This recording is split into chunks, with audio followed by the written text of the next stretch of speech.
Hello friends, దేవుని కృప వల్ల అయ్యగారు అమ్మగారు మీ అందరికీ దేవుని యొక్క విలువైన ప్రసంగములు స్వయంగా రాసినవి మీకు అందచేయాలని కోరుకుంటున్నాను.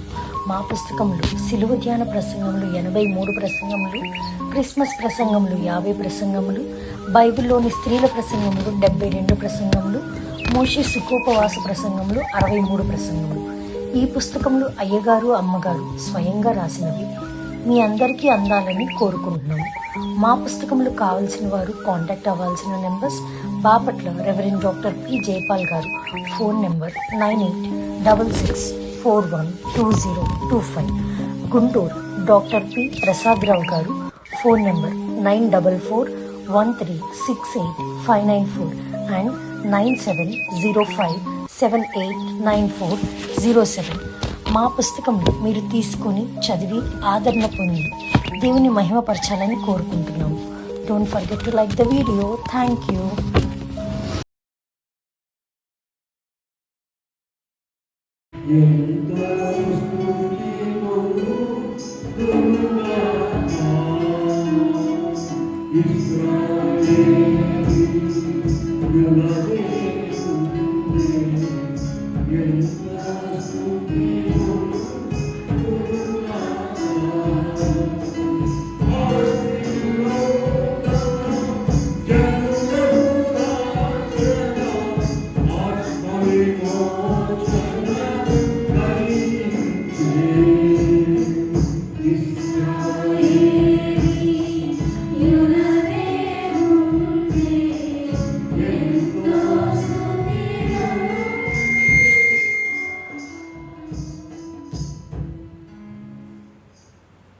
జకర్యా గ్రంథము 9వ అధ్యాయము 9వ వచనం మాత్రమే చదువుకుందాం.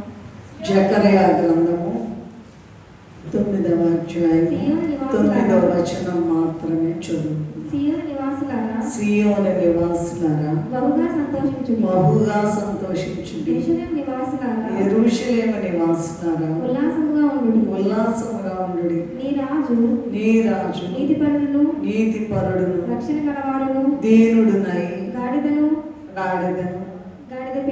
గాడిద పిల్లను ఎక్కి నీ యొద్దకు వచ్చుచున్నాడు. చిన్న ప్రార్థన చేసుకుందాం. మమ్మల్ని మిక్కిలిగా ప్రేమించిన మా తండ్రి, నీ పాదములకు నమస్కారములు. నీ మహాకృపను బట్టి, నీ అత్యంత కనికరాన్ని బట్టి ఈ దినం వరకు మమ్మల్ని సజీవ లెక్కలో నుంచి ప్రభా నీ యొక్క జయధ్వనులను వీక్షించడానికి, జయధ్వనులకు సాక్షులుగా ఉండడానికి, జయమైనటువంటి కార్యాలను రుచి చూడటానికి, జయ జీవితముతో ఉండి మేఘం ఎక్కడానికి, అయ్యా నీ పిల్లైన వారు ఏర్పాట్లో ఉన్నవారు మేఘం ఎక్కించడానికి త్వరపడుచు ఉన్న దేవా నీకు చేతులెత్తి నమస్కరిస్తున్నాను. ఇదిగో మట్టలాది మారం నాడు నాయన ఎంతో గొప్ప నీ యొక్క మహాకృపను బట్టి గొప్ప ఊరేగింపు జరిగించాం. నీకు స్తోత్రం ప్రభా. ఆ ఊరేగింపులో మా అందరికన్నా ముందు మీరున్నారు, మా తండ్రి గారు ఉన్నారు. అందుకు నీకు నమస్కారం చెల్లించుకుంటున్నాను. ఆయన నీ సన్నిధి మాత్రం రాని ఎడల మమ్మల్ని తోడుకోమని మేము ప్రార్థించిన రీతిగా నీ సన్నిధి వచ్చింది. ఎండ ఏమీ చేయలేదు, ఎటువంటి ఆటంకం మమ్మల్ని ఏమీ చేయలేదు. ఘనంగా జరిగించారు ఊరేగింపు. అందుకు నీకు స్తోత్రం. ఇదిగో మేము వాక్యాన్ని ధ్యానించుకొనై ఉండగా నాయన ఏమాత్రం యోగ్యత లేదు, అర్హత లేదు నాయన, ఏమీ లేనటువంటి నన్ను బ్రహ్మ నీవే నీ యొక్క చిన్న మాటలు వివరించుకోవడానికి, ధ్యానించుకోవడానికి అయ్యా నా పక్షంగా మీరు నిలబడి మీరే నా పక్షంగా మాట్లాడి సమస్త మహిమ ఘనత స్తుతి స్తోత్రం పొందమని వచ్చి వేసిన యేసయ్య అతి పరిశుద్ధ నామములో ఎంతో వేడుకొని ప్రార్థిస్తున్నాము తండ్రి. మరొక్కసారి చదువుకుందాం. వచ్చిన వాళ్ళ కొరకు, లేట్గా వచ్చిన వాళ్ళ కొరకు నేను చదువుతాను, దయచేసి విందాము. సియోను నివాసులారా బహుగా సంతోషించుడి. యెరూషలేము నివాసులారా ఉల్లాసముగా ఉండుడి. నీ రాజు నీతిపరుడును రక్షణ గలవాడును దీనుడునై గాడిదను గాడిద పిల్లను ఎక్కి నీ యొద్దకు వచ్చుచున్నాను. ఇది ఈ దినం యొక్క సారాంశం. ఇది విషయం ఏమిటంటే, ఈ భూమి, ఆకాశము, సముద్రాలు ఏమి కూడా లేకముందు ఆదికాండ గ్రంథం 1:1 ఏం రాయబడి ఉందంటే, దేవుడు ఆది యందు భూమి ఆకాశములను సృజించను అని ఉన్నది. సృజించక ముందు, ఏమీ లేకముందు, మరి అంటే ఆది అని చదువుకున్నాం కదా, ఆది కాండం అని చదువుకున్నాం కదా, దానికి ముందు ఉన్నటువంటి కాలంలో దాని అనాది కాలం అంటారు. ఆ అనాది కాలంలోనంట దేవుని లక్షణాలన్నీ కూడా ఒక మీటింగ్ పెట్టుకున్నాయంట. ప్రేమ, న్యాయము, పరిశుద్ధత, శక్తి, జ్ఞానము, జీవము, ఇవన్నీ కూడా, న్యాయము, ఇవన్నీ కూడా పెట్టుకున్నాయంట. ఎందుకంటే దేవుడు సర్వాంతర్యామి, సమస్తము ఎరిగిన వాడు కనుక, మరి అసలు ఏమీ లేనప్పుడు దేవుని ఆత్మ జలముల పైన అల్లాడుచుండెను అనేటువంటి మాట వ్రాయబడి ఉన్నది. మరి ఈ జరగబోయి ఏం జరుగుతుంది, ఆ ప్రణాళికలో ఉన్నటువంటి విషయాలన్నీ కూడా ఫ్యూచర్ ప్లాన్ అన్నమాట. అనాది కాలంలో సభ జరిగిందంట పరలోకం. ఏంటయ్యా అంటే, మరి మనిషిని సృష్టిద్దాము, మానవుని చేద్దాము అని అనుకున్నారంట. మానవుని చేద్దామని అనుకున్నప్పుడు వాళ్ళు దివ్య స్వరూపులు కనుక పరలోకంలో ఆ సభలో అందరూ కూడా మాట్లాడారంట, మానవుడు తప్పిపోతాడు కదా అన్నారంట. మరి ఎట్లా తప్పిపోతే బాగు చేసేది ఎట్లా? మరి మానవుణ్ణి సృష్టిస్తారు, మీరు బాగానే ఉంటారు, కానీ మానవుడు తప్పిపోతాడు కదా, మరి ఎలా చేద్దామంటే, మరి ఒక నిర్దోష రక్తము కావలసి ఉంటుంది. ఆ నిర్దోష రక్తము చిందించగల వాళ్ళు ఎవరైనా ఉన్నారా అని అడిగారంట. ఎందుకంటే రోమా 3:23 ఏమనుందంటే, అందరూ పాపము చేసి, ఏ భేదమును లేదు, అందరూ పాపము చేసి దేవుడు అనుగ్రహించు మహిమను పొందలేకపోతున్నారు అనేటువంటి మాట ఉన్నది. ఎవరు కూడా లేరండి. అప్పుడు మరి యేసు ప్రభు లేచారంట ఆ మీటింగ్లో, ఆ సభలో. ఇటు చూడండి అమ్మ, ఇటు కూర్చోండి. యేసు ప్రభు లేచి నిలబడితే అన్నారంట, తండ్రి, కుమార, పరిశుద్ధాత్మలో త్రిత్వ దేవుడు ఒకళ్ళే కదా అన్నారంట. అయ్యా, నువ్వు వెళితే భూలోకానికి మానవుని రక్షించడానికి నిన్ను అపహాస్యం పాలు చేస్తారు, నీ మీద ఉమ్మి వేస్తారు, నిన్ను ఎంతో భయంకరంగా ఇబ్బందులు పెడతారు, మరి నిన్ను అవమానపరుస్తారు, నిన్ను మరి సిలువ వేస్తారు, తల మీద ముళ్ళ కిరీటం పెడతారు, కొరడాలతో కొడతారు, భయంకరంగా హింసిస్తారు, చంపేస్తారు నిన్ను అని అన్నారంట. అంటే అప్పుడు ప్రభు అన్నారంట, అయినా వెళ్తా, ఉమ్మి వేస్తారు కదా, అయినా నువ్వు సర్వాంతర్యామి కదా, సృష్టికర్తవు కదా, మొత్తం నీ చేతిలోనే ఉందా, వెళ్తావంటే నేను వెళ్తాను. అదేంటయ్యా, ఇంత గొప్ప దేవుడు, సకల సృష్టికర్తవు, సర్వాధికారి, నువ్వెళ్ళి వాళ్ళతో ఉమ్మేయించుకోవడం ఏంటి అంటే నేను వెళ్తా. బల్యంతో పొడుస్తారు, పొడిచినా వెళ్తా, ముళ్ళ కిరీటం పెడతారు అయినా వెళ్తా, సిలువ కొడతారు అయినా వెళ్తా, రక్తం దారగా కారుద్ది అయినా వెళ్తా, ప్రాణం తీస్తారు అయినా వెళ్తా, చనిపోతావు అయినా వెళ్తా అని అందులో ఒప్పందం చేసుకుని యేసయ్యంట తండ్రి, కుమార, పరిశుద్ధాత్మలు త్రిత్వదేవుడు ఒకళ్ళే గనక వాళ్ళలో ఉన్నటువంటి కుమారుడైన దేవుడు జవాబు చెప్పి ఆయన నేను వెళ్తానన్నటువంటి మాట ప్రకారం యాక్చువల్గా ఆది కాండంలో చూసినట్లయితే జాగ్రత్తగా వినాలండి, అటు ఇటు పోనీ బాటండి మనస్సులను. సాతాను రెడీగా ఉంది కాచుకుని వినకుండా చేయడానికి రెడీగా కాచుకుని ఉంది. అసలు విషయం ఎందుకు వచ్చింది, అసలు ఈ మట్టలాదివారం యొక్క ప్రాధాన్యత ఏంటి అనేది మనం ధ్యానం చేసుకుంటున్నాం ఇప్పుడు. మరి ఎట్లాగూ అంటే ఆది కాండంలో చూసిన గమనించినట్లయితే మీరు చదవనక్కల్లా మానవుని చేశారు తన స్వరూపంలో తన పోలిక చొప్పున మానవుని చేశారు.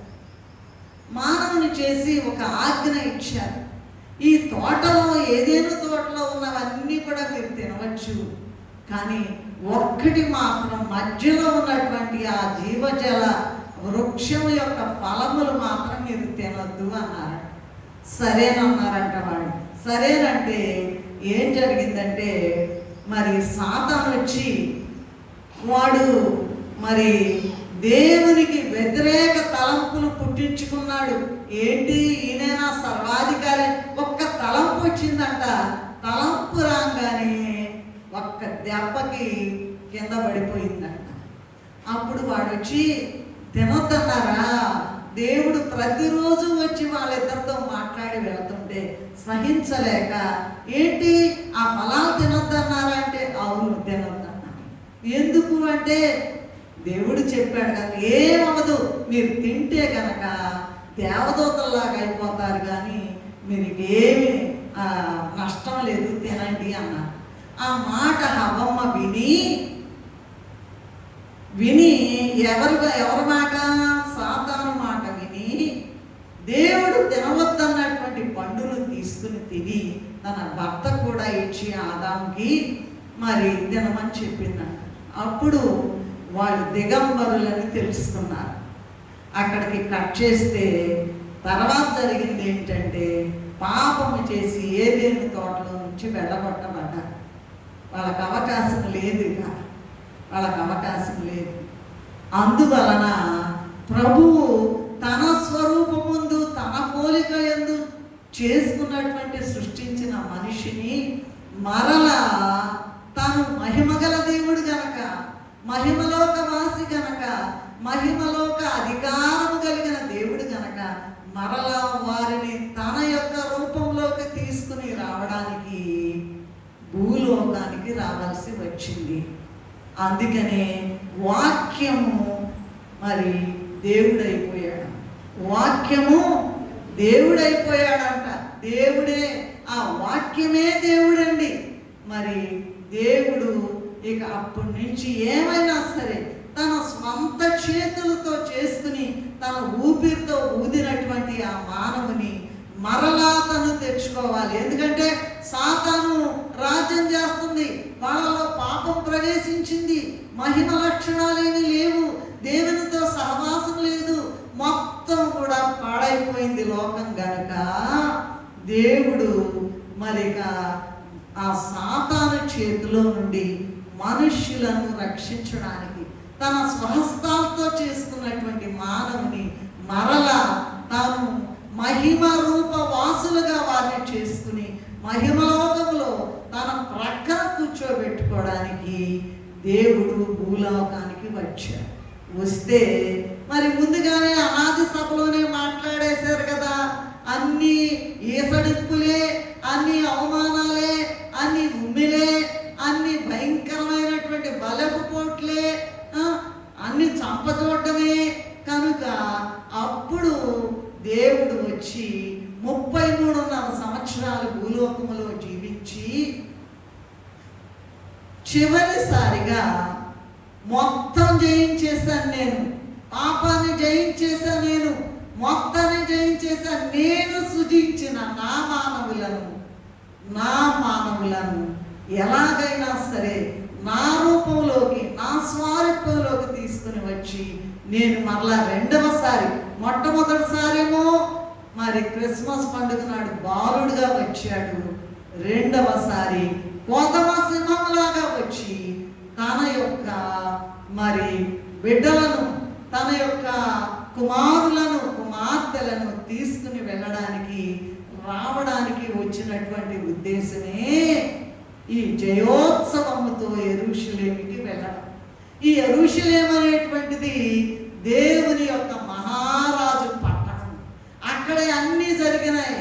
అక్కడే యేసు ప్రభు పుట్టడం, అక్కడే అంతా కూడా కొండల, ఒలీవల కొండ దగ్గర ఆ క్రింద ఉంటుంది గెత్సేమనే వనం. ఇవన్నీ కూడా ఏంటంటే మళ్ళీ రెండోసారి కూడా ఒలీవల కొండ మీదకే దిగుతాడు అన్నమాట.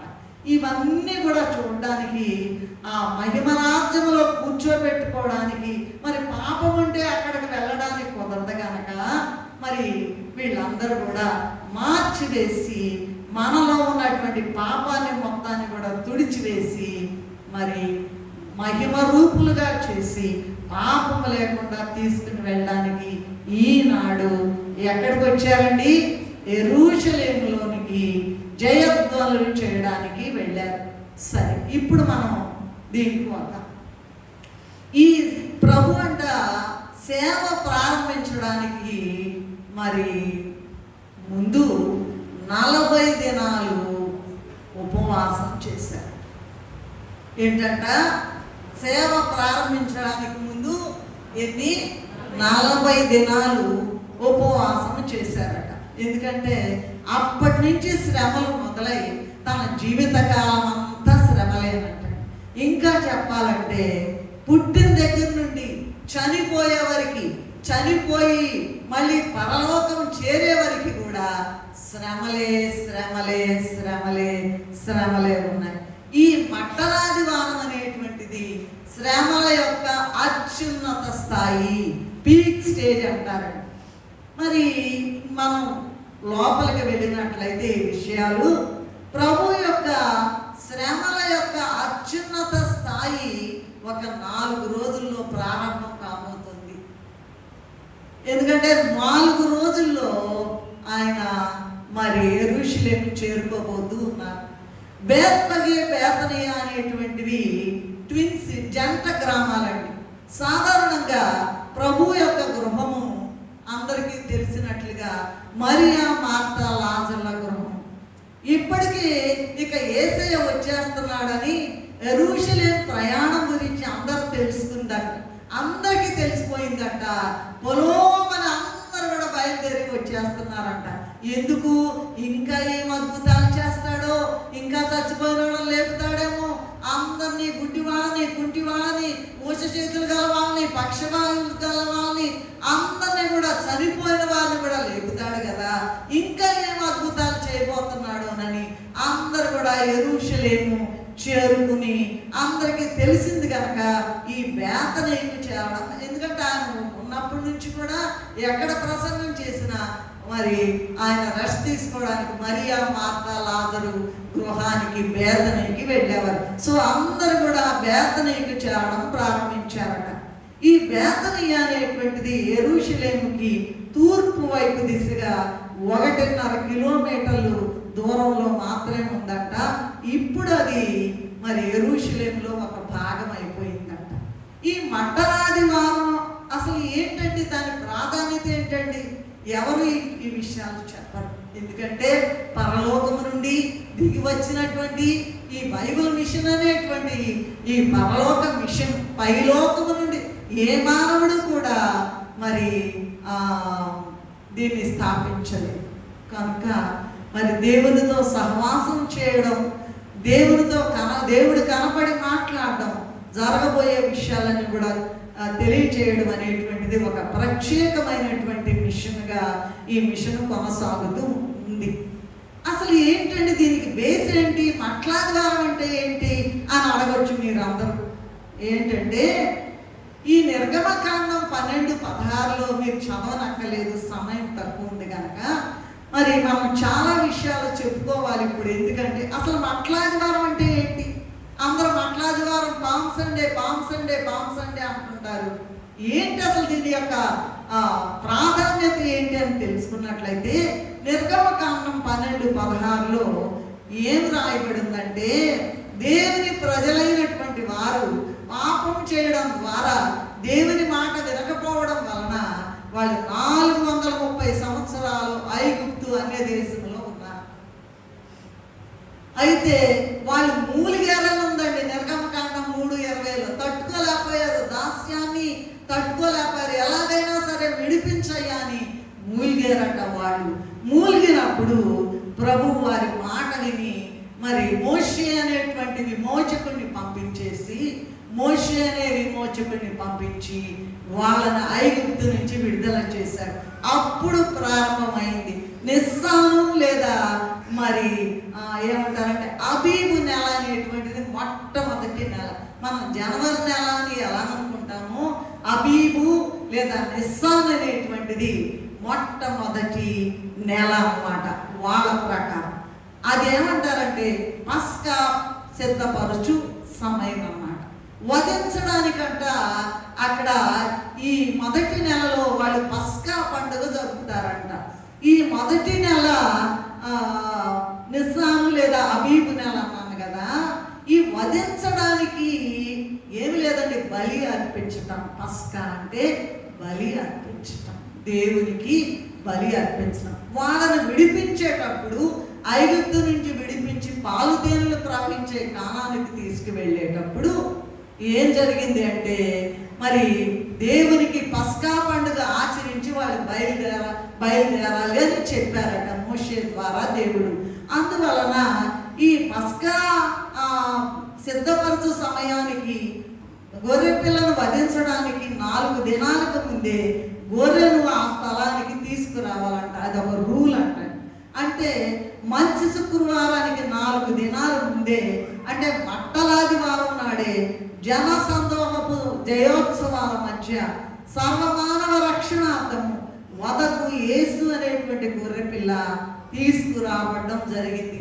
అందుకనే జయధ్వనులతో వధించడానికి వెళ్ళేటువంటి యేసయ్య గొప్ప జయధ్వనులతో వెళ్తూ ఉన్నారు. యోహాను సువార్త 1వ అధ్యాయం 29వ వచనములో ఏముందో చదివితే, ఇదిగో లోక పాపములు మోసుకొని పోవు దేవుని గొర్రె పిల్ల. ఇందాక చెప్పాను కదా, ఆయన స్వరూపంలో మనల్ని చేసుకుంటే సాతాను ఆది మానవుల్ని మోసం చేయడం వలన వాళ్ళు సాతానికి లొంగిపోయి పాపములో పడిపోవడం వలన మరలా వారిని తనవారిగా చేసుకోవడానికి ఆయన దిగి వచ్చాడు గనక, మరి ఇక్కడి నుంచే ప్రభువు ఏం చేశారంటే తన శిష్యులైన వారిద్దరిని కూడా, నేను రెఫరెన్స్ లేదు చెప్పటల్లా, 22:8 ఉంటుంది లూకాసు సువార్తలో, పేతురు యోహాను పిలిచి బేత్పగే అనేటువంటి గ్రామానికి వెళ్ళండి, అక్కడ కట్టబడిన గాడిద పిల్లను తీసుకురావాలని వారికి ఆజ్ఞాపించారు. ఎవరెవరికండి చెప్పాలి, మీరు చెప్పొద్దు, నేను చెప్పను.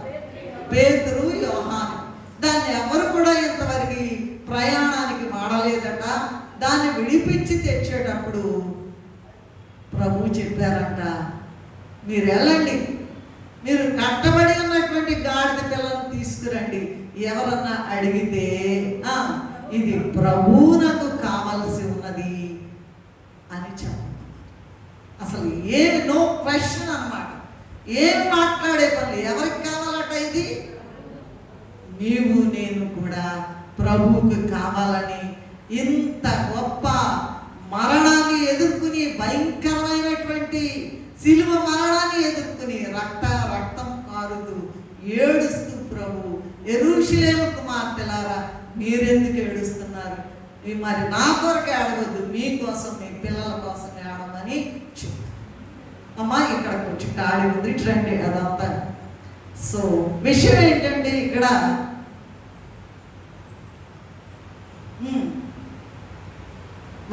వాళ్ళిద్దరిని కూడా పిలిచి వెళ్ళిరామన్నారు.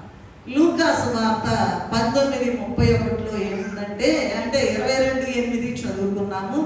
మరి ఇక్కడ ప్రభువునకు కావలసి ఉన్నది అనే మాట చెప్పమన్నారు.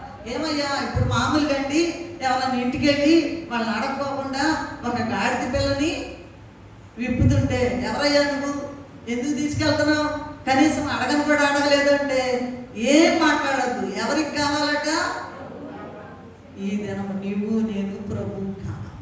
ఎందుకు అంటే, ఈ భయంకరమైన శ్రమల నుండి, లోకము నుండి, మోసము నుండి, బురద లోకము నుండి విడిపించి మహిమ గల సింహాసనాలు ఎక్కించడానికి, ప్రభు నిన్ను నన్ను తీసుకెళ్ళడానికి ఈ దినము మరి జయధ్వనులతో యెరూషలేము వెళ్ళారు.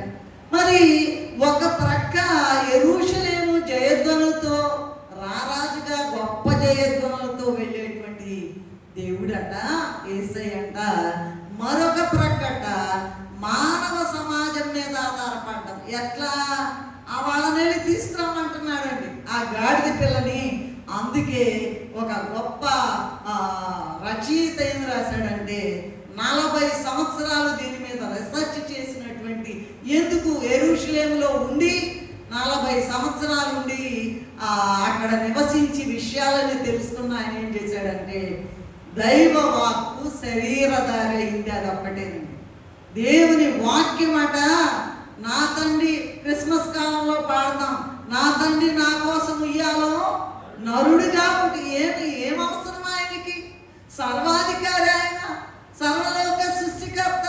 ఆకాశం అయింది, భూమి అయింది, సముద్రం అయింది. ఎందుకు వచ్చారయ్యా ఇది ఎట్లాంటి నీచమైన మనుషుల కోసం నువ్వు ఉమ్ము వేయించుకోవడం ఏంటయ్యా? నువ్వు కొట్టబడ్డం ఎందుకయ్యా? నువ్వు నెట్టబడ్డం ఎందుకయ్యా? ముళ్ళ కిరీటం పెట్టించుకోవడం ఏంటయ్యా అంటే, మనలను నిన్ను నన్ను రక్షించడానికి దేవుడట మానవుడిగా జన్మనిచ్చాడంట. ఇందులో ఒక గొప్ప మర్మము ఇమిడి ఉందని ఆ గొప్ప రచయిత రాశాడు. ఈ రాజుగారికి స్వంత ఆస్తి లేదంట, ఒక్క రూపాయి కూడా లేదు ఆ ప్రభు దగ్గర. అయితే మొత్తం సర్వాధికారి ఆయనే, సమస్తము ఆయనే, అత్యున్నత సింహాసనంపై ఆసనుడు అయిన దేవా. ఇటు చూడాలి, ఇటు చూడాలి, ఇటు చూడాలి. వెంటనే సాతాను మీలో ప్రవేశిస్తే తలకి తిరుగుద్ది అంతే, ఇంకా నో అదర్ రీజన్. కనుక మరి ఏంటయ్యా అంటే, ఈ రాజుగారికి రూపాయి కూడా లేదు. ఎందుకని ఈ భూలోకం ఆయనది కాదు. ఆయన లోకం వేరే, ఆయన రాజ్యం వేరే. ఆయన యొక్క మహా గొప్ప అంతర్లీనమైనటువంటి మహిమ ఆయనదే. ఎవరు కూడా అక్కడికి వెళ్ళిన వాళ్ళే తెలుసుకుంటారు. కానీ అయితే భూలోకంలో ఎవరైతే ఆయన మీతో చెప్పినది చేయడని ఎవరైతే చేస్తారో వారికి కనపడతారు, మాట్లాడతారు. ఇదండి ఈ బైబిల్ మిషన్ యొక్క ప్రాధాన్యత. కనబడి మాట్లాడతారు. మనిషితో మాట్లాడినట్టు ఖచ్చితంగా కొన్ని 100,000 మాటలు ఉన్నాయి. అవన్నీ కూడా దేవుడు చెప్పిన మాట ప్రకారం జరిగి తీరినాయి. అందుకు మేమే సాక్ష్యం. ఏమి చెప్పారో అది తూచా తప్పకుండా ఇంత కూడా లూకాసు వార్త 1:37 దేవుడు చెప్పిన ఏ మాట ఏనను నిరర్థకము కానేరదు అనేటువంటి మాట, అది ఖచ్చితంగా 100% కరెక్ట్ అని నేను ఇక్కడ చెప్పగలుగుతున్నా. ఈ రాజుగారి కంట పుట్టింది స్వంత గృహంలో కాదు, ఎవరో జాలర్ల దగ్గర నుండి తీసుకున్న నావపై ప్రసంగం చేస్తా ఉన్నారు. ఒక బాలుడు తీసుకొచ్చినటువంటి రొట్టెలు చేపలు తీసుకుని 5,000 మందికి ఆహారం పెట్టారు. ఆ శిలువ కూడా బరబ్బా కోసం చేసింది, ఈయన కోసం చేయబడింది కాదు. ఆ సమాధిలో పెట్టింది కూడా అరిమతయి యోసేపు సమాధి, ఈయనది కాదు. అలాగే యెరూషలేము జయప్రవేశం కొరకు ఆయన వాడినటువంటి గాడిద పిల్ల కూడా ఆయన స్వంతది కాదు. ఏది ఆయన స్వంతది కాదు. ఎందుకంటే నా కొరకు నీ కొరకు ఇంత శ్రమపడి ఆయన స్వంత సింహాసనం వదిలి ఇక్కడికి వచ్చి మట్టిలో ఉన్నటువంటి మనలను మహిమ సింహాసనాలు ఎక్కించడానికి దేవుడు పరలోకము నుండి భూలోకానికి దిగి వచ్చాడు అని చెబుతుంటే లెక్కాజమలేదు. సంవత్సరాలు ఇక్కడే జీవించి సాతాను మాటలు విని దేవుని యొక్క లక్షణాలు లేకోకుండా పాడైపోయి ఎక్కడన్నా చేస్తాం. కానీ మేము మాత్రం మహిమ సింహాసనాలు ఎక్కమని చెప్తున్నారు కనుక ప్రభువు ఏడుస్తున్నారని 2-3 చోట్ల ఆ రిఫరెన్స్లన్నీ చెప్తే నాకు సమయం లేదు. సరే, యెరూషలేము నగర ప్రవేశానికి ముందే గొప్ప జనసమూహం, ఎప్పుడు కూడా అంతమంది రాలేదంటండి. చాలా మంది వచ్చేసారంట. చుట్టుపక్కల గ్రామస్తులు వచ్చారంట, నగరాల నుంచి ప్రజలు వచ్చారట, ప్రభు చేసినటువంటి అద్భుతాలు చూచిన వారు వచ్చేసారంట, ఆయన దేవుని రాజ్య సంగతులు చెప్పగా విన్నవారు వచ్చేసారంట, పండగ కోసం యెరూషలేము వచ్చిన వాళ్ళు ఉన్నారంట. ప్రత్యేకంగా ఆ దినము అసలు పరిసయ్యులకి శాస్త్రులకి యేసయ్య అంటే పడదు. ఎందుకంటే నా రాజ్యం వేరు అని చెప్పారు కనుక అనుకోని విధంగా శాస్త్రులు, పరిసయ్యులు, రోమన్ అధికారులు కూడా ఆయన వస్తున్నాడని గొప్ప ఏర్పాట్లు చేశారు. అది దేవుని చిత్తం. ఎందుకంటే ముఖ్యమైన విషయం ఏంటంటే ఇంతకాలం కూడా చూడండి, అనేక చోట్ల ప్రభు ఆశ్చర్యాలు చేశారు, అద్భుత కార్యాలు చేశారు. చేసినా కూడా ఏం చెప్పారంటే, ఇదిగో ఎవరితో చెప్పద్దు. చూడండి, నేను కొన్ని రిఫరెన్స్లు చెప్తాను. తిరస్కరించేవాడట, ఆయన తాను క్రీస్తు అని ఎవరితో చెప్పొద్దని చెప్పారట. మీరు చూసుకున్నట్లయితే ఇంటికి వెళ్ళి చదువుకోండి, నేను రిఫరెన్స్లు చదువుతాను. మత్తయి సువార్త 16:20 ఉన్నది. మరి యాయిరు కుమార్తెను, చనిపోయిన యాయిరు కుమార్తెను లేపిన విషయం కూడా మార్కు సువార్త 5:43 ఉన్నది. రూపాంతరము చెందిన విషయం కూడా మార్కు 9:9 ఉన్నది. రొట్టెలను ఆశీర్వదించినప్పుడు కూడా యోహాను సువార్త 6:15 ఉన్నది. అయితే యేసు బంధువులు, అయ్యా ఇక్కడ కాదయ్యా, అక్కడికి వెళ్ళి మొత్తం ప్రకటించేంత గొప్ప అద్భుతాలు చేస్తున్నావు కదా అని సహోదరులైన వారు, బంధువులైన వారు వెళ్ళమంటే అప్పుడు కూడా తిరస్కరించారు. ఆ విషయం యోహాను సువార్త 7:1-8 వరకు ఉన్నది. మరి నిజానికి యెరూషలేములో ఎన్నడూ చూడనంత జనము ఈ దినము వచ్చి వేశారట. ఇంతకాలం ఎవరు తనని శ్లాఘించినా, మరి ఎంత మెచ్చుకున్నా సరే నిరుత్సాహపరిచిన యేసు ప్రభు అంట ఇప్పుడు ఈ ఉత్సవాన్ని అంగీకరించాడట. వెనక దినాల్లో అంటే చూడండి, చనిపోయిన వారిని లేపారు, కుంటి వారిని లేపారు, బాగు చేశారు, గుడ్డి వారిని బాగు చేశారు, మరి పక్షవాయు కలిగిన వారిని బాగు చేశారు, రక్తస్రావ రోగిని బాగు చేశారు, ఎన్నో అద్భుతాలు చేశారండి. మరి ఆ వెనక దినాల్లో వద్దు, ఎవరితో చెప్పొద్దు అన్న ఆయన ఇప్పుడంట, ఆయన ముందంట 2 మార్గాలు ఉన్నాయట. ఏమిటి ఆ 2 మార్గాలంటే, తానే రారాజని అందరికీ తెలియజెప్పాలి. ఇదే లాస్ట్ అండి, ఇదే లాస్ట్. ఇవాళ మహిమ అంటే ఈ యెరూషలేము జయధ్వనులతో ఆయన ప్రవేశించినటువంటి విషయము, నేనే యూదులకు రాజును, నేనే సర్వాధికారిని, నేనే జీవగల దేవుణ్ణి, నేనే మాట్లాడే దేవుణ్ణి, నేను నిజమైన దేవుణ్ణి, అద్భుతాలు చేసే దేవుణ్ణి నేనే, నీవు నన్ను నమ్ముకున్నట్టయితే ఎన్ని అద్భుతాలైనా చేస్తానని అందరికీ కూడా తెలియజెప్పడానికి వచ్చాడంట. అందుకే యూదులకు రాజు ఇంద్రి అనేటువంటి మాట అక్కడ పైన పెట్టబడి ఉన్నదండి. కనుక ఇంతకాలం కూడా నువ్వు భలే గొప్ప పని చేసావయ్యా, చచ్చిపోయిన వాళ్ళు కూడా లేపావు కదా అంటే ఎవరితో చెప్పాడు, నల్లగొండ నా సమయం ఇంకా రాలేదు అని చెప్పేవాళ్ళంట. అట్లాంటిది ఇవాళంట ఏమైనా సరే అంగీకరించాడంట.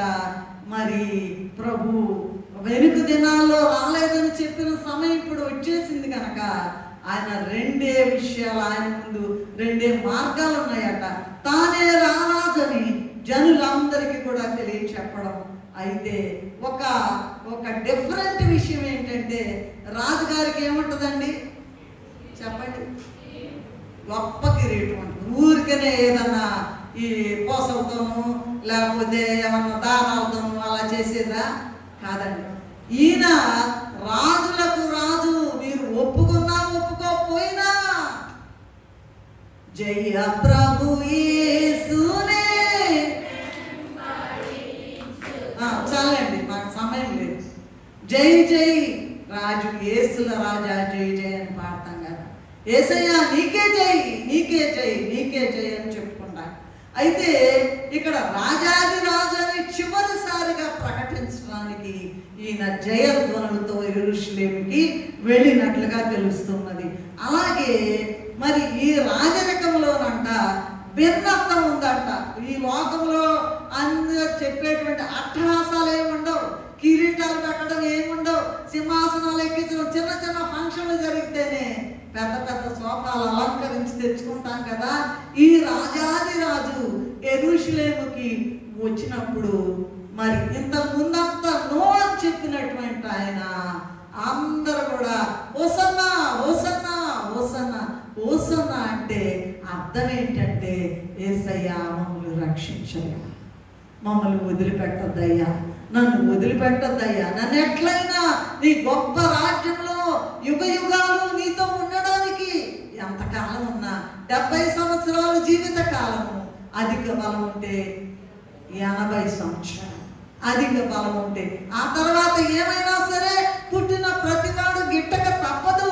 ఈ రాజరికంలో భిన్నత్వం ఏంటంటే హోసన్నా పోడబడినటువంటి రాజు, అదే రాజు 4 రోజుల్లో, వినాలి జాగ్రత్తగా వినాలి, 4 రోజులు. ఇవాళ వచ్చారు కదా, ఇవాళ ఆదివారం కదండి, 4 రోజు. గురువారమేమో ఆయన 7 కోట్లకు తిప్పుతారు, శుక్రవారము ఆయన సిలువ వేస్తారు. ఈ రాజుగారి కంట మరి ఓసన్నా ఓసన్నా ఓసన్నా ఓసన్నా, జయము జయము, అద్భుతకరునికే జయము, ఆశ్చర్యకరునికే జయము, గొప్ప దేవుడికి జయము, జీవము గల దేవుడికి జయము, మాట్లాడే దేవుడికి జయము అని చెప్పినటువంటి ఆ యేసయ్యని వింటున్నారా? అదే రారాజుని మరి శుక్రవారం నాడంట సిలువ వేయమని ఏ రాజుగారిని అలా అంటారంటే 4 రోజులు తేడా. అదే రాజుగారిని ముళ్ళ కిరీటం పెట్టి సిలువ ధారణ ఏ కోహినూరు డైమండో లేకపోతే ఇంకేదో రత్నాలు ఇవన్నీ కూడా ఏమి లేవండి. మొత్తం కూడా రారాజు అని చెప్పినటువంటి వాళ్ళే, ఈ దినము కేకలు వేసిన వాళ్ళే, వాళ్ళు ఏం చేయబోతున్నారంట?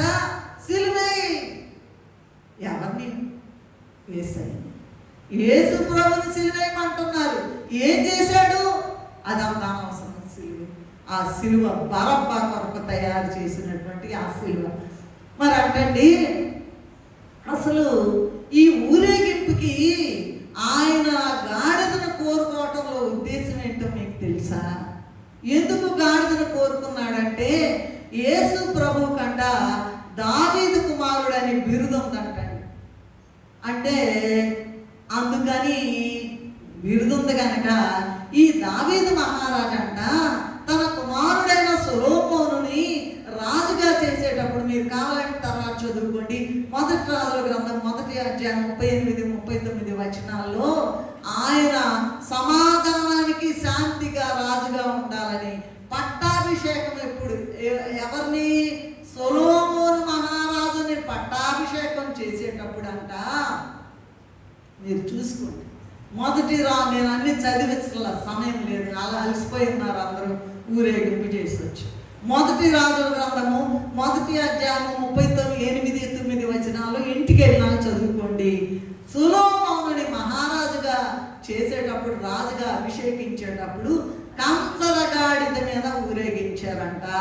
అది నంబర్ 1.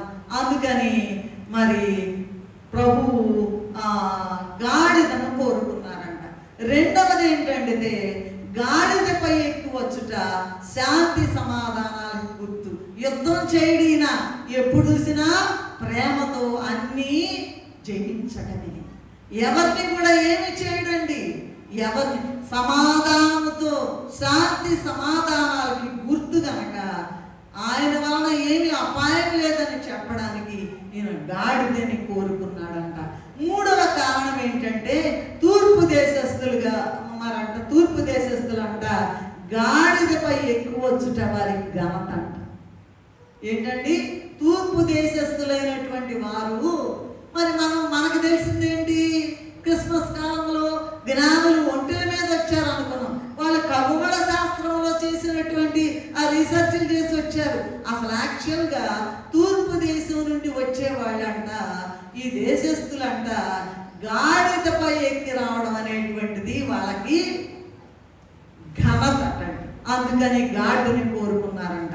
తర్వాత గుర్రంపై ఒకవేళ వచ్చారనుకోండి, యుద్ధానికి గుర్తు కానీ మన ప్రభు యుద్ధానికి గుర్తు కాదు, కానీ సమాధానానికి అధిపతిగా ఆయన గాడిదపై వచ్చి వేశారంట. అలాగే జకర్యా గ్రంథము 9వ అధ్యాయం 9వ వచనములో మరి ఉన్నటువంటి ప్రవచనము నెరవేర్చడానికి ఆయన వచ్చి వేశారట. అలాగే బహుకాలం నుండి యూదులు నిరీక్షిస్తున్న మెస్సియ తానే అని మరి నిరూపించుకోవడానికి ఒలీవల కొండ దగ్గర నుంచి ప్రారంభించారట. అదే ఒలీవల కొండ మీదకి రెండవసారి మధ్యాకాశంలో వచ్చి 1000 ఏళ్ల పరిపాలనప్పుడు కూడా అక్కడి నుంచే పవర్ అంతా కూడా, అధికారం అంతా కూడా, అడ్మినిస్ట్రేషన్ అంతా కూడా జరిగించబోతూ ఉన్నారంట. కనుక ఈరోజు ఇక అయిపోయింది, ఆయన టైం అయిపోయింది. ఆయన వచ్చారు, 33.5 సంవత్సరాలు ఉన్నారు, ఇక వెళ్ళిపోతున్నారు. ఈ రాజ్యం నాది కాదన్నారు. అయితే ఆయన రాజాది రాజు. ఆ రాజాది రాజు మొత్తం పుట్టిన దగ్గర నుంచి చనిపోయే వరకు అన్ని శ్రమలు అనుభవించి పుట్టినప్పుడు ఎంత దిక్కులేనివాడు కన్నా నులక మంచం అన్నా ఉంటుందా? అది కూడా లేదండి, పశువుల పాక. చనిపోయినప్పుడు సమాధి కట్టడానికి లేదు, ఎవరితో అద్దె సమాధి. ఏమండి, ఇంత గొప్ప దేవుడు అంట. మరి ఈ విషయాలు తెలియచేయడానికి ఈ ఊరేగింపుకి ఆయనను గాడిదను కోరుకోవడం అనేటువంటిది అది ఒక ప్రధానమైనటువంటి ఉద్దేశం. ఏంటంటే, ఇక నేను వెళ్ళిపోతున్నా, నేను రాజుల రాజుని, మొత్తం భూలోకం మొత్తం కూడా ఆ రాజాది రాజులందరూ కూడా వాళ్ళ కిరీటాలు తీసుకెళ్ళి అక్కడ పడేసి, నీవేనయ్యా జీవగల దేవుడు, నీవేనయ్యా అద్భుతకరుడు, నీవేనయ్యా ఆశ్చర్యకరుడు, నీవేనయ్యా మాట్లాడే దేవుడు, నీవేనయ్యా అని నమస్కారం పెడతారు. అని అనడానికి గుర్తుగా ప్రభు అట గాడిదని కోరుకుని దాని మీద జయోత్సవం ప్రారంభించారట. మరి కట్టబడిన గాడిద ఎందుకంటే, మామూలుగా ఉన్న గాడిద ఎక్కడో కూర్చున్న గాడిద, పరిగెత్తే గాడిద మరి ఒప్పుకోవచ్చు కదా, తీసుకోవచ్చు కదంటే, కట్టబడినటువంటి గాడిద. స్వేచ్ఛ లేని జీవితం అంట. కట్టబడితే స్వేచ్ఛ ఉండదు, అక్కడే పడి ఉండాలి. నిరాశ ఎంతకాలం ఉన్నా కట్టబడ్డనే కదా, ఇక నేను బయటికి వెళ్ళడానికి లేదు. అలాగే అడ్డులు ఆటంకాలతో కూడినటువంటి జీవితము, స్వతంత్రత లేనటువంటి జీవితము. ఆ గాడిద కట్టబడి ఉన్నటువంటి గాడిద పిల్ల కావాలన్నారు. నడుస్తూ ఉన్న గాడిదను తోలుకురండి, కూర్చున్న గాడిదను తోలుకురండి, పరిగెత్తే అనలేదు. కట్టబడి ఉన్న గాడిద. కట్టు అనగా ఏంటంటే పాపపు కట్లకు సాదృశ్యము. ముఖ్యంగా 2 రకాల కట్లు ఉన్నాయి, సాతాను కట్లు, పాపపు కట్లు. ఇందాక నేను మొట్టమొదట చెప్పినట్లుగా ఏదేను తోటలో ఆదాము హవ్వలు తమ స్వేచ్ఛా జీవితాన్ని పోగొట్టుకున్నారు. నాయనా ఆదామా ఎక్కడున్నావు, హవ్వమ్మా ఎక్కడున్నావంటే రోజు దేవునితో సహవాసము చేసేవాళ్ళు. సాతాను యొక్క మాట విని పాపంలో పడిపోయారు. వాళ్ళ వలన మనందరికీ కూడా, మానవులందరికీ కూడా పాపము చుట్టుకున్నది. కనుక వాళ్ళు స్వేచ్ఛని పోగొట్టుకున్నారు, స్వేచ్ఛా జీవితాన్ని పోగొట్టుకున్నారు ఈ ఆదాము హవ్వలు. అలాగే చాలా ఉదాహరణలు ఉన్నాయి. బలవంతుడైనటువంటి సంసోను దేవుని యొక్క ఆత్మతో నింపబడి మరి అతను పాపపు స్త్రీతో సహవాసము చేసి ఫిలిష్తీయుల కట్ల చేత కన్నులు ఓడబోయించుకుని చచ్చిపోయాడు. దేవుని మహిమపరచవలసినటువంటి ఆయన పాపపు కట్లు. అలాగే లాజరు, చనిపోయినటువంటి లాజరు బయటికి రమ్మని 72 మెట్ల కింద మరి సమాధి చేయబడినటువంటి లాజరు బయటికి రానంగానే 72 మెట్టు మీదంట ప్రేత వస్త్రములు కలిగిన వాడే గుడ్ల కట్టారంటండి. మామూలుగా రాలేదు. ఆ వస్త్రాలని కూడా పాపపు కట్లు తొలగించడానికి వచ్చారండి. ఎవరైనా కట్ల చేత బంధింపబడినప్పుడు ప్రభు అట వారిని వాడుకోలేడట. శిష్యుల కట్లను విప్పగా ప్రభువునకు యోగ్యమైనటువంటి వాహనంగా మరి ఆ గాడిద ఎంచుకొనబడిందంట. నీవు నేను కూడా ఆ శిష్యుల్ని పంపినట్లుగే కట్టబడినటువంటి గాడిద పిల్లను తీసుకురమ్మన్నట్లుగా ఈ దినము దేవుని సేవకులైన వారిని, దేవుని యొక్క మరి సేవ చేసే వారిని, మరి యాజకులైనటువంటి వారిని పిలిపించి, మీరు వెళ్ళండి నా బిడ్డలను తీసుకురండి. ఎందుకు శ్రమలో ఉన్నారు, ఏడుస్తూ ఉన్నారు, బాధపడుతున్నారు అనుకోకుండానే దావీదు మహారాజు ఏమంటాడంటే, అయ్యా మధ్యలోనే నన్ను తీసుకెళ్ళొద్దయ్యా, నా ఆయుష్కాల దినములు నిండకుండా నన్ను తీసుకెళ్ళొద్దయ్యా అని దావీదు మహారాజు ప్రార్థన చేస్తాడు ఒక చోట. కనుక అయ్యా సాతాను వాళ్ళని వాడేసుకుంటుంది, వాళ్ళు భూమిలోకి వెళ్ళిపోతున్నారు, మట్టిలోకి వెళ్ళిపోతున్నారు. అలా కాకుండా ఈ దేవుని సేవకులైనటువంటి వారు 13వ అధ్యాయం ఎబ్రీ పత్రికలో మరి అక్కడ వ్రాయబడి ఉన్న దేవుని సేవకులైన వారు మీ కొరకు ఎంత ప్రయాసపడతారు. ఇవాళ కూడా అనేక మంది దేవుని సేవకులైన వారిని పంపించి ఈ కట్ల చేత మరి విప్పబడనటువంటి పాపపు కట్లు, లోకపు కట్లు, మిషన్ కట్లు, కుల కట్లు, మత కట్లు, వ్యాధి కట్లు, ఏమైనా సరే, ఏ కట్లైనా సరే బలాదూరిగా ప్రభు ఒక్క నిమిషంలో కట్లు విప్పుతాడు. అయితే ఆ గాడిదను తోలుకొని ఏమనాలంటే, అయ్యా నీ పని కొరకు వాడుకోయ్యా.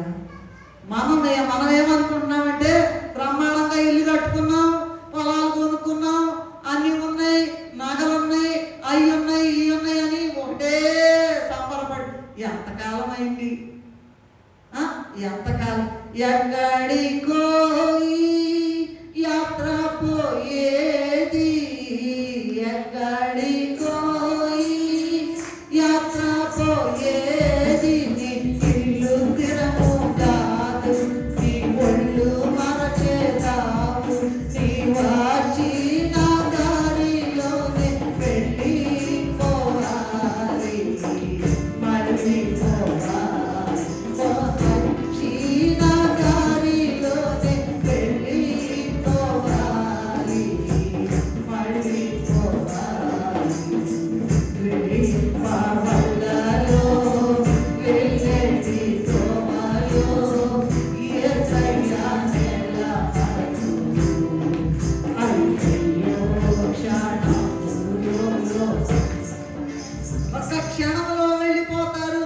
బాగానే ఉంటారు, పొద్దునే కదండి మాట్లాడాడు, పొద్దునే కదండి ఫోన్ చేశారు,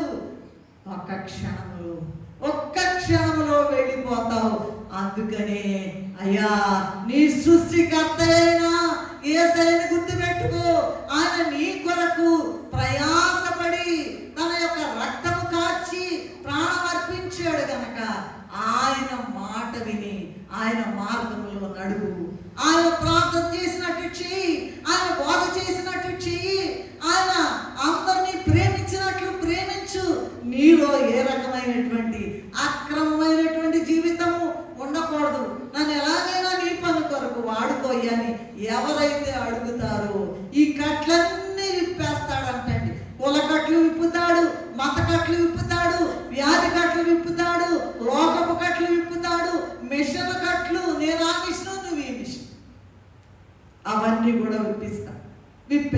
ఆ గాడిదను తోలుకుని వస్తుంటే దాని యజమానుడట నో అని చెప్పలేదంట, ఆటంకపరచలేదంట.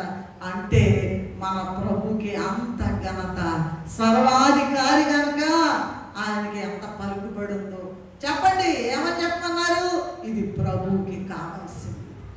ఈ దినము నీవు నేను కూడా ప్రభువుకి కావలసి ఉన్నది. ప్రభు చేయనట్టు, ప్రభు చెప్పినట్లు చేయడం అనేటువంటిది శిష్యులు నేర్చుకున్నారంట. వెళ్ళండి అంటే వెళ్ళి విప్పుకొని తీసుకొచ్చారండి. ఈనాడు నువ్వేం చేస్తున్నా? ఏమా దేవుడు కనబడి మాట్లాడేటువంటి సంగతి అనేక సాక్ష్యాలు ఇక్కడ వింటున్నాం కదా. నువ్వు దేవుడు చెప్పే మాట ఏమన్నా వింటున్నావు? అసలు దేవుడు మాట అంటే తెలుసా నీకు? ఏమా ఒక్కసారి ఆలోచించండి. ప్రభువు చెప్పినట్లు చేయుట శిష్యులు నేర్చుకున్నారు. యోహాను సువార్త 2వ అధ్యాయము 5వ వచనంలో ఆయన మీతో చెప్పున్నది చేయుడి. ఆయన ఏం చెప్పాడో అది చేస్తున్నావా? ఆయన లక్షణం. మరట కొందరంట బట్టలు పరిచారంట. ఎందుకంటే గాడిద కంట మామూలుగా కట్టబడి ఉందంట. ఎట్లుందో ఏమో, ఆరోగ్యంగా ఉందో లేదో తెలియదు. కట్టబడి ఉన్నటువంటి గాడిదకు పాత రూపం పోయి బట్టలు పరిచారంట. ఆ గాడిద మీద వీళ్ళు తీసుకొచ్చి లక్షలాది మంది ప్రజలు పరిగెత్తుకుంటా వచ్చి ఆ గాడిద మీద ప్రభు కూర్చోబోతున్నాడని ఏం చేశారంట? బట్టలు పరిచారంట. దాంతో ఆ గాడిద రూపం పోయి నూతన రూపం వచ్చిందంట. ఈ నూతన రూపములో ప్రభు దాని మీద కూర్చోడానికి యోగ్యత పొందిందంట. మనము కూడా మనలో ఉన్న గర్వము, అసూయ, వేషధారణ, కపటము అనే పాపపు పాత వస్త్రములు తీసివేసుకుని నీతి అనేటువంటి కొత్త వస్త్రాలు ధరించుకోవాలి. ఒక మాట జనరల్ స్టేట్మెంట్ చెప్పారు ఏంటండి? నీతి అంటే ఏంటండి? అబ్రహాము దేవుని నమ్మను, అది అతనికి నీతిగా ఎంచబడను. గుడ్డిగా నమ్మడమే. ప్రభువుని నమ్ముకో, యేసు ప్రభువుని నమ్ముకో. నువ్వు ఏ మతమైనా పర్వాలా, ఏ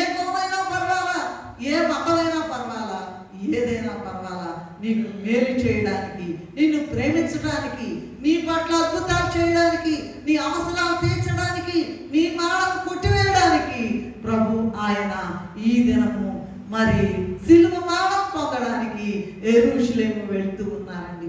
మరి మారు మనసు పొంది రూపాంతరం పొందాలని రోమీయులకు రాసిన పత్రిక 12వ అధ్యాయము 2వ వచనంలో ఉన్నది. చదవగలిగితే ఆ ఒక్క మాట చదవండి. ఇంకా ఉంది, నేను చెప్పాల్సింది త్వరగా ముగించేస్తాను. నేను ఎదురైన అసలు మట్లాదివారం అంటే తెలియదు. మట్లాదివారం పామ్ సండే ఏంటి అసలు అది? చదవండి అమ్మా 12:2 రోమా. మీరు ఈ లోక మర్యాదను అనుసరించగా ఉత్తమమును అనుకూలమును సంపూర్ణమునైన దేవుని చిత్తమేదో పరీక్షించి తెలుసుకొనుట వలన మీ మనస్సు మారి నూతనపరచబడుట రూపాంతరం పొందండి. నీ స్వరం మారాలి, నీ మాట మారాలి, నీ తలపు మారాలి, నీ ఆలోచన మారాలి, నీ పడక మారాలి, నీ నడక మారాలి. వంకర మార్గాలు నడవకూడదు సుమా. దేవుడు కనపడతాడు. దేవుని వాక్యం అర్థము, దేవుని వాక్యం చదువుకుంటే ఆ అర్థంలో నీ రూపం అక్కడ కనపడుద్ది. జాగ్రత్తగా ఇదిగో చూడండి, ఏ మనుష్యుడు కూడా కూర్చుండని గాడిద వస్త్రాలతో అలంకరింపబడటం వలన నూతన రూపం వచ్చేసిందంట. పాత అలవాట్లు పోయిందంట, పాత జీవితం పోయిందంట. ఆ పాత బ్రతుకు తీసుకెళ్ళి ఆయన పాదముల చెంత పెట్టి, నా బ్రతుకు కాదయ్యా నీ బ్రతుకు కావాలని సమస్తము ఆయనకి సమర్పణ చేయాలి.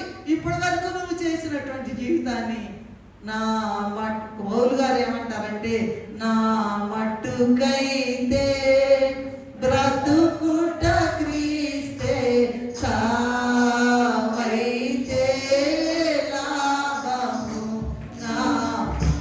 ఏమైనా సరే నా మట్టుకైతే నేను చావాలి. అయితే ప్రభువు నన్ను జీవింపచేస్తుంది, ప్రభువులో నేను జీవిస్తున్నాను. నా మట్టుకైతే అధికారపూర్వకంగా ప్రభువు గాడిదపై కూర్చోవడం అనేటువంటిది, ఆ చుట్టూ కూడా ఆయన శిష్యులు మంత్రులాగా ముందు వెనక వచ్చుచున్నవాడు. జనవాణిని ప్రయాణంలో దారి పడుతున్న ఖర్జూరపు మట్టలు, హోసన్నా అనేటువంటి జయగీతములు, లక్షల మంది ప్రజలతో ఊరేగింపు ఇవన్నీ చూచాక చాలా మంది వచ్చేసారు. ఎవరెవరిని కుంటి వారిని బాగు చేశారో పరుగో పరుగో పరుగో ఏసై వస్తున్నాడంట. గుడ్డి వాళ్ళు వచ్చేసారంట, వ్యాధిగ్రస్తులు వచ్చారంట, చెవిటి వాళ్ళు వచ్చేసారంట, మోగ వాళ్ళు వచ్చేసారంట, మరణం నుండి లేపిన వాళ్ళు. ఒక ఆయన బజార్లో లేపాడు, ఒక ఆయనేమో ఒక అమ్మాయినేమో ఇంట్లో లేపాడు, ఒక ఆయనేమో బజార్లో లేపాడు. అందరూ కూడా పరుగున వచ్చేసారంట. ఒక భక్తుడు పాతకాలం రాశాడు కదా, ఏ గుంపులోనున్నావో ఎరిగి తెలుసుకో, గుర్తెరిగి ఏం చేయబోతున్నా, అసలు ఎందుకు నీ బతుకు, ఏమో సాధించామండి అంటే ఏం సాధించామంటే అట్లా మీకు ఏమైనా పిచ్చి పట్టిందా అని అడగచ్చు. మీరు బ్రహ్మాండంగా చదువుకున్నాం, మేము పెద్ద ఉద్యోగాలు చేసాం, ఏమండి చాలా చేసాం, ఏమన్నా మాకు తక్కువ అనుకుంటున్నారా? అనుకోవచ్చు. మనము ఈ దేశవాసులం కాదు, మన పౌరత్వము పరలోకమందు ఉన్నది. ఇది కేవలము శాశ్వతమైన జీవితము. నీకేది కావాలంటే అది ఇచ్చి వేస్తాడు. ప్రభువా, నాలో వంకర త్రోవలున్న గాడిద స్వభావాన్ని, గాడిద రూపాన్ని తీసివేయని ఎవరైతే అడుగుతారు, వీళ్ళందరూ వచ్చేసారంట. యెరూషలేము అంతా దొద్దరిల్లిపోయిందంట, బెత్తరపోయారంటండి. ప్రభువుతో ఉన్నటువంటి వారట జయగీతములు పాడారంట. రేపు నూతన యెరూషలేము వెళ్ళేటప్పుడు ముందు మృతుల గుంపు వెళ్తారట, తర్వాత సజీవులకు. ప్రభు కంట ప్రతి స్టెప్ లో కూడా జయమేనంట. హెబ్రీ పత్రిక 5:7 అన్నిట్లో విధేయత కనపరిచాడంట. మనకేందండి, ఆయనకి ఏది సొంతత లేదని, ఇల్లు లేదంట, వాకిల్ లేదంట, ఏమీ లేదంట. అయినా ప్రభు నా కొరకు నీ కొరకు అంత శ్రమ పడినప్పుడు మనకెందుకండి అంత గర్వము, మనకెందుకండి అంత అక్రమం? మనలో ఉన్నది అంతా కూడా పోవాలి. ఎప్పుడైతే విధేయత చూపించాడో ప్రతి స్టెప్లో కూడా జయమే వచ్చేసిందంట. గాడిదను తోలుకురమ్మని శిష్యులతో చెప్పినప్పుడు తోలుకొచ్చారంట.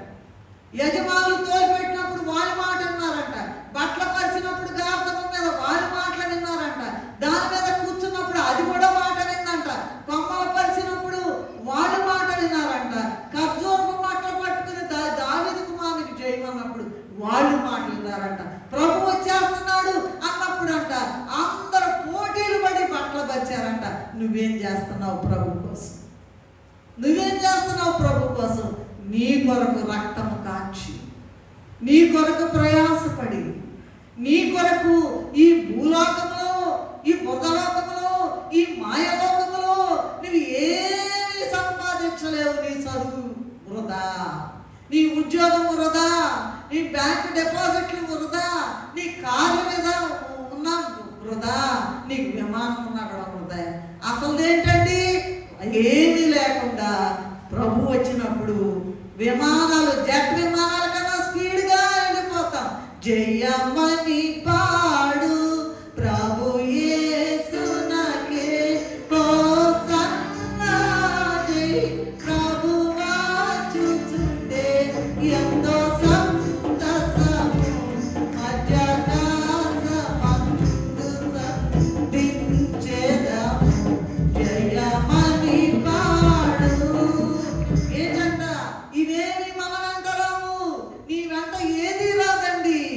ప్రభు నిన్ను హెచ్చించబోతున్నాడు. ప్రభు నిన్ను ఏర్పాటు చేసుకున్నాడు. ప్రభు నిన్ను శుద్ధి చేయదలుచుకున్నాడు.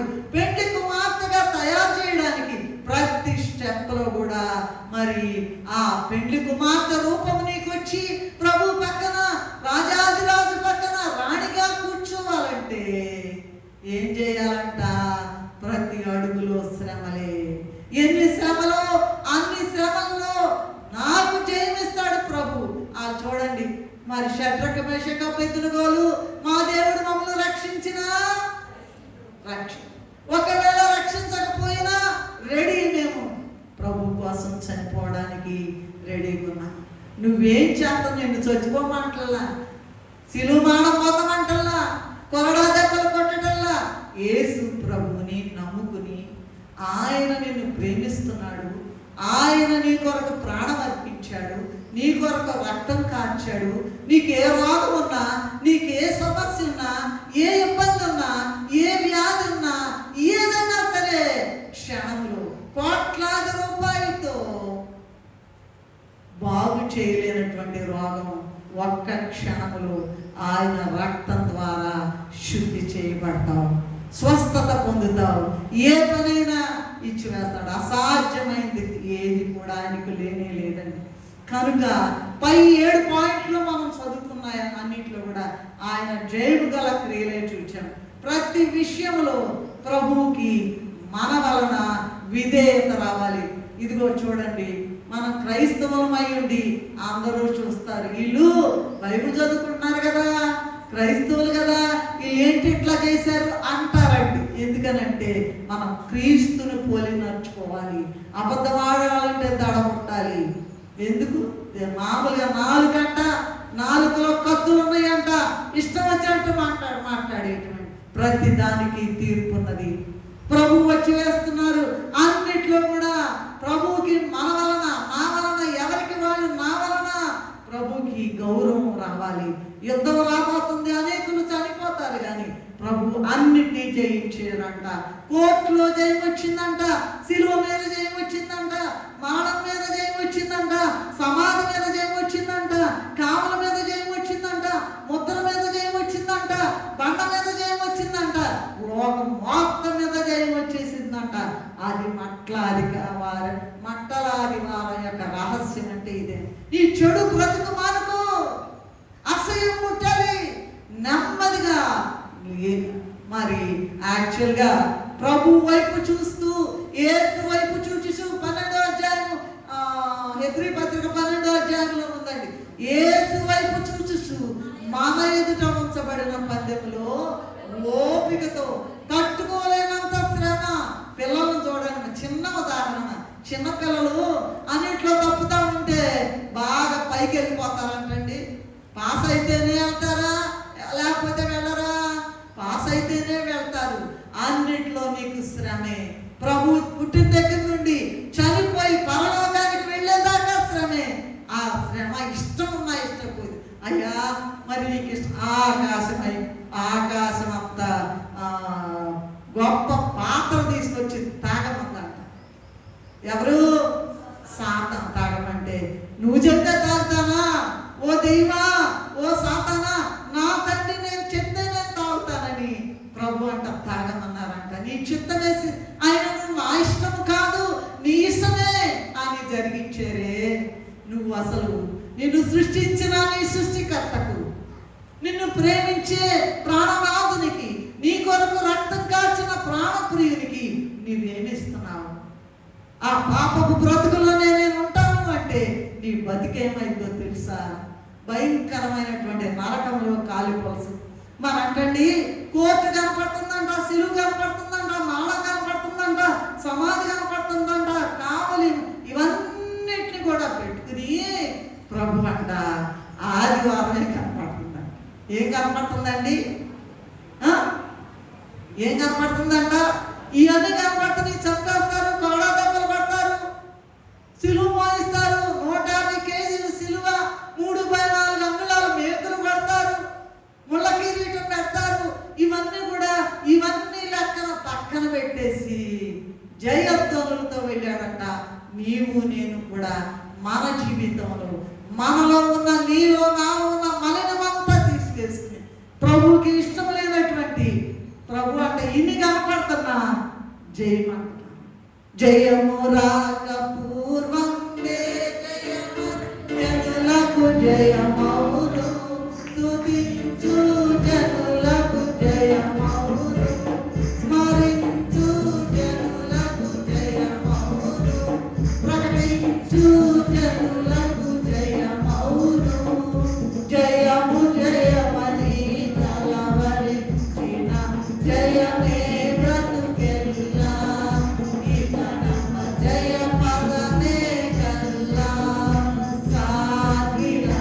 అయితే ఇన్ని శ్రమలు వచ్చినా సరే విశ్వాసంట కష్టముల మధ్య జయమే నాయన నాకు ఇచ్చేసేవయ్యా అనుకోవాలి. ఏమనాలంట? జయమే ఇచ్చేసేవు కదా, ఇంత భయంకరమైన శ్రమ, ఇక చావు తప్ప ఇంకేం లేదు, శరణ్యం లేదు అనుకునేటువంటి వ్యక్తి ఏంటండి, ఇక చావడమే మేలు, ఇక నాకు ఇక శరణ్యం లేదు, నీవే నమ్మిక యేసు నాకు ఎంతగా చేయండి, ఎంత భయంకరమైన శ్రమ అన్నా రానియండి. ఆ కష్టాల మధ్య ఓ శ్రమ అంటామా? అనలేము. ఇంకేముంది, చచ్చిపోతున్నాను కదండి అట్టంటారేంటి? అనబోతారు మీరు నన్ను. అయితే ఆ జయాల మధ్య, ఆ శ్రమల మధ్య జయం అంటే మనకి ఎన్ని జయాలు కావాలో అన్ని శ్రమలు అనుభవించాలంట. అప్పుడంట భూలోకం పరలోకం మొత్తం కూడా జయమని జయధ్వనులు ప్రతిధ్వనిస్తాయట. మరట భూలోకంలో అంటే భూలోకంలో పరలోకం ఎప్పుడైతే శ్రమను నువ్వు జయిస్తావో, అవమానాన్ని జయిస్తావో, ఇబ్బందిని జయిస్తావో, తట్టుకోలేని బాధను జయిస్తావో, అప్పుడట అటు ఇటు భూలోకంలో అటు పరలోకంలో జయం వస్తుందట. మనం పల్లవి పాడితే దూతలంట పరలోకంలో చరణం పాడతారట. జయము రాలేదని దిగులు పడితే ఇక అంతే కూలిపోవటమే. జయముతో యేసు వైపు చూసు 12వ అధ్యాయం హెబ్రీ పత్రిక 1-2 ముందుకు సాగితే గ్యారంటీగా జయము మనది. అప్పుడట గాడిదను విప్పిన ప్రభు ఈ దినము నిన్ను నన్ను విప్పబోతున్నాడు గనక విప్పు ప్రభు అని ఏం చేయాలంట? సరే అని నలకుండా ఊరుకోకూడదు. అప్పుడు గాడిదను విప్పావు కదా నాయన, ఈ దినము నన్ను కూడా విప్పని ఎవరైతే సిద్ధపడి అయ్యా నిన్ను మోస్తానయ్యా, నేను నీ పని చేస్తానయ్యా, ఎవరైతే సిద్ధపడతారో వారికి శ్రమలు జయం. ఆ శ్రమల్లోనే కుంగిపోయి ఉన్నారనుకోండి, ఇంకేమి లేదు, ఆ శ్రమల్లో సాగటమే. ఏమ్మా, శ్రమలను జయించి ప్రభువా నువ్వు జయించావు కదా, నువ్వు పొందిన జయం నాకు ఇచ్చేయ్యా అని ఎవరైతే అడుగుతారో అన్నీ జయించి ముందుకు వెళ్తుంటే మనము ప్రభువులో సాగుతాం. పాత కట్లలో వెళ్లకుండా సింహాసనము వైపు వరకు ఆ పాత పద్ధతులు, పాత జీవితము, పాత ప్రవర్తన, పాతయన్నీ కూడా తీసేసి క్రొత్తగా శిశువులను పోలిన వారై, నా మట్టుకైతే బ్రతుకుట క్రీస్తే చావైతే లాభం అని చెప్పారని ఇందాక అనుకున్నాం కదా. ప్రభు అంట ప్రభువును గాడిద మోసినట్లుగా నీవు నేను కూడా ప్రభు పనిని చేయాలి, సువార్తను ప్రకటించాలి. ఎవరైతే ఇబ్బందులో ఉన్నారో, వ్యాధిలో ఉన్నారు, బాధలో ఉన్నారు, చింకులో ఉన్నారు, చింతలో ఉన్నారు, నాకెందుకని ఊరుకుంటావా? నీకు బహుమానం రాదు, నీకు జయము రాదు. వారి కొరకు నువ్వు ప్రయాసపడాలి, ప్రార్థన చేయాలి, వారిని ప్రేమించాలి, వారికి సహాయం చేయాలి. అప్పుడు పాత మొత్తం పోతే కానీ, క్రొత్తగా చేస్తే కానీ, క్రొత్తగా తయారైతే, రూపం మారితే ఇక అప్పుడు నీకు మొత్తం చేయని. ఒక్క స్టెప్ను వేసావంటే 100 స్టెప్పులు ప్రభువు నడిపిస్తాడు. అదండి మట్లాది వారం. ఏదోలే డ్రమ్ములు వేసుకుని, కన్నీళ్ళు కొట్టుకుని, అవి కొట్టుకుని, పాటలు పాడి జయాలనుకునే నోటితో చెప్పడం కాదండి, బ్రతుకులో చూపించాలి. పాత మొత్తం పోవాలి. ఏనాడు ఏ దినమో తెలియదుగా యేసు ప్రభుని రాకడ. ఈ రోజు నిజముగా ఏ రాత్రి, ఏ పగలో, ఏ జామో, ఏ దినమో తెలియదు గనక ఈ రోజు నిజముగా వస్తే నువ్వు సిద్ధపడి ఉన్నావా? ఒక పాట, పాతకాలం పాట ఏంటంటే, సిలువను మోసి ఈ లోకమును తలక్రిందులు చేయు కరుణానిధి, సిలువను మోసి లోకమును తలక్రిందులు చేయు కరుణానిధి, ఏలేము సోదరుడా నీ కరుణి ప్రకటించను యేసు నామమును, సోమరియేలా తీర్చెదవు ఈ తరము, లేపెడు సమయమిదే, సిలువను మోసి ఈ లోకమును తలక్రిందులు చేయు కరుణానిధి. ఇప్పటి వరకు బాగానే ఉన్నామండి, ఇక అయిపోద్ది, ఇంటికి వెళ్దాం, అంత బాగానే ఉంది అనుకుంటాం. మళ్ళీ పాత జీవితం, నేను పాత నడకే, మళ్ళీ వంకర త్రోవలే, ఇంకేముందండి, లాభం లేదు కదా. ఏమి చదువుకొని శిష్యులంట, వాళ్ళ చదువు లేదంటండి. వాళ్ళ గురించి ఏం రాశారో చూసారంటండి. భూలోకమును తలకిందులు చేసిన వారు ఇక్కడికి కూడా వచ్చి, నువ్వు కూడా చేస్తున్నావా? నోరు తెరుస్తున్నావా? పాటలు పాడమంటే పాడుతున్నావా? వాక్యం చెప్పమంటే చెబుతున్నావా? సాక్ష్యం చెప్పమంటే చెబుతున్నావా? ప్రభు పని చేయమంటే చేస్తున్నావా? ప్రభు నీకు అప్పచెప్పిన పనిని చేస్తున్నావా? ఏంటి ప్రభువా, నీకు తెలియదు అనుకో, నేనేం చేయాలయ్యా? నువ్వు నాకు తెలియచేయ్యా, నాకు కనపడయ్యా, నాతో మాట్లాడయ్యా అని ఎవరైతే ఆశ కలిగి ప్రభువుని అడిగి ప్రభు స్వరమును విని చేయగలుగుతారు, వాళ్ళకి కనపడదండి గొప్ప దీవెన వచ్చి పడి. ఎవరెవరు ఇక్కడ ఏమేమి చేస్తున్నారో అయ్యగారు అమ్మగారు చూడరండి, అసలు వాళ్ళకేం అనవసరం. ప్రభువు చూస్తున్నారు, ప్రభువు చూస్తున్నారు. ఇక్కడ ఉన్నారు, ప్రభు ఉన్నారు, ఉన్నారు, ఉన్నారు, అందులో అనుమానం లేదు. అనేకులు సాక్ష్యాలు చెప్పారు. ఎవరో ఒక అన్యురాలు, హిందువురాలు ఒక ఆమె వచ్చి మరి ముగింపు ప్రార్థన అయ్యగారు చేసేటప్పుడు అందరినీ కళ్ళు మూసుకోమన్నారంట. ముగింపు ప్రార్థన చేద్దామని కళ్ళు మూసుకున్నప్పుడు ప్రభువుకి ఇప్పుడు జరిగి 10 ఏళ్ళు అయిపోయింది. తనకేం తెలియదు అసలు, ఎంత పెద్ద బొట్టు పెట్టి తప్పేం లేదని అనుకుంటున్నారు. మంచిదేనండి, మనం ఎవరికి కూడా వ్యతిరేకంగా మాట్లాడకూడదు, ఎవరిని కూడా దూషించకూడదు, ద్వేషించకూడదు అని చెప్పారండి. కనుక ఆమెకంట ఆ ముగింపు ప్రార్థన చేసేటప్పుడంట అంగీ వేసుకుని దిగి వచ్చేసారంట ప్రభువు. ఆ అంగీలోనంట అందరూ తిరుగుతున్నారండి. ఈ మందిరం సంగతి నేను మాట్లాడతాను, ఇంకెక్కడ సంగతి ఏమి తెలియదు ఆమెకి. యేసు ప్రభు అంటే తెలియదు, ఏం చేస్తారో తెలియదు. ఊరికినే వచ్చిందండి, చుట్టాలలాగా చూడడం. ఏంటో వీళ్ళు చర్చికి వెళ్తున్నారంట, మనం కూడా వెళ్దామని. ప్రభువు ఎంత గొప్ప దర్శనం ఇచ్చి ఏడుస్తూ చెప్పిందండి. కళ్ళమ్మటి నీళ్లు కాస్తా, నాకు తెలియదు, అసలు నాకు తెలియదు, ఎంత గొప్ప దేవుడని నాకు తెలియదు, సజీవుడని దేవుడని నాకు తెలియదు, ఇంత గొప్ప కార్యాలు చేస్తాడని నాకు తెలియదు, ఇప్పటి వరకు నేను పాపంలో ఉన్నాను, నాకు తెలియదు అని చెప్పి సాక్షి సాక్ష్యం చెప్పింది. ఆమె కాదండి, అనేక సాక్ష్యాలు ఇక్కడ వింటూ ఉన్నాం. ఇప్పటి వరకైనా అనేక మంటలాదివారాలు గడిచిపోయాయి. ఈ మంటలాదివారమైనా నన్ను, నా రూపాన్ని మార్చిపోయినాయన, అబద్ధాల రూపం మార్చిపోయి, వ్యభిచార రూపం మార్చిపోయి, నా మాటలు నాలుగులో ఉన్న కత్తులన్నీ తీసేయి ప్రభా. నీ కొరకు శ్రమ పడాలి, ప్రయాసపడాలి, ఆత్మను సంపాదించాలి ప్రభా. నీ కొరకు జీవిస్తా.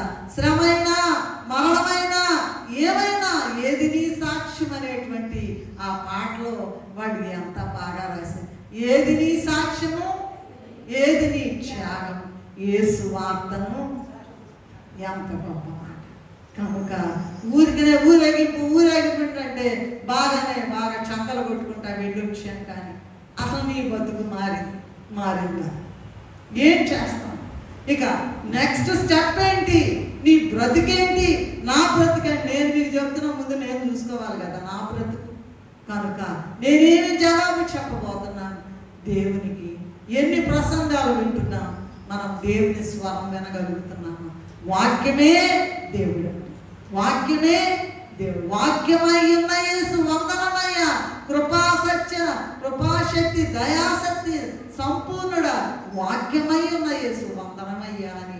అయ్యా, వాక్యం ద్వారా నాతో మాట్లాడు, స్వరం ద్వారా మాట్లాడు, స్వప్నం ద్వారా మాట్లాడు, కల్లో మాట్లాడు. నాయన మామూలుగా కళ్ళు మూసుకుంటేనే మాట్లాడుతున్నాడండి. ఈ మందిరంలో దేవుని యొక్క ఆత్మ గొప్ప బలంగా పనిచేస్తా ఉన్నది.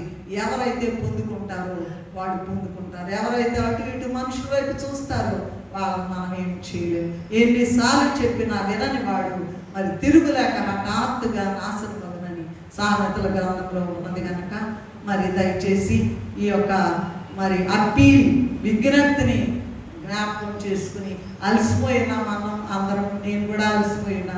అయితే మంటలాదివారం యొక్క దాని యొక్క సారాంశం ఏంటి ప్రభువా, ఏం చెప్పాలి అంటే ప్రభువు దయచేసిన ఈ చిన్న మాటను మనం ధ్యానం చేసుకున్నాము. దేవుడు అందరికీ కూడా మరి ఆయన యొక్క దీవెనలు, మంటలాదివార దీవెనలు, జయధ్వనుల దీవెనలు, జయ ప్రవేశ దీవెనలు ప్రభు అందరికీ అనుగ్రహించును గాక. ఆమేన్. ప్రేమ కలిగిన మా తండ్రి, దయగల దేవా, నీ పాదములకు నమస్కారం. మట్లాదివారం అంటానే కాదు, ఈ మట్లాదివారం యొక్క పునాది ఎక్కడో అనాది సమయంలోనే పడిపోయింది నాయన.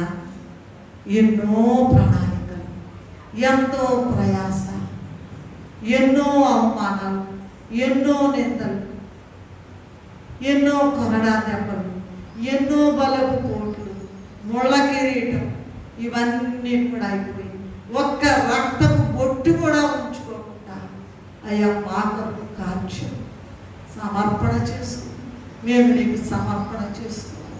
ఎంతవరకు నేను వృధా చేశాను ప్రభా నా సమయం అంతా. ఇప్పుడైనా నేను నీ కోసం జీవిస్తా, నీ మాట వింటా, నీ వలే జీవిస్తా, నీ వలే ప్రార్థిస్తా, నీ వలే బోధిస్తా, నీ వలే స్వస్థతల కొరకు ప్రార్థన చేస్తాను ఆయన. నీ నామములో ఘనకార్యాలు జరిగిస్తాను. ఆ ఎవరైతే గుర్తుకుంటారో ప్రభు వారందరూ మరి ఉండడానికి అయ్యా నీకు దిగివచ్చి వేసినందుకు నీకే నమస్కారాలు చెల్లించు. ఈ దినం ఊరేగింపులో పాల్గొనిన ప్రతి బిడ్డకు ప్రత్యేక దీవెన దయచేసి ఆశీర్వదించున్నాయి.